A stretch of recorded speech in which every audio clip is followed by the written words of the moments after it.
Алың токойдун четинде бир коен жашаптыр. Ал коркоктук кылып, ийинден эч чыкчу эмес. Бир күн ал мен коркконумдан жалаң гана ийинде жатып кантип күн көрөм? Мындай кылбайын, баатыр болоюн деп ойлонду. Ошол замат ийинден чыга калды. Коен алдында турган арстанды көрүп, жыгачтай катып калды. Арстан коендун жанына келип, колго түштүң эми сени жеймин деп тиштерин кычыратты.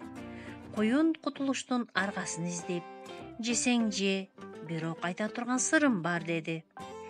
Тезирээк айт, деди арстан.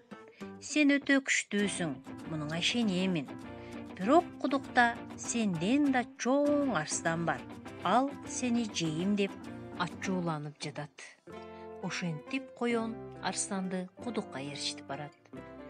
Арстан кана кайсы жерде деп ачууланып коендон сурады.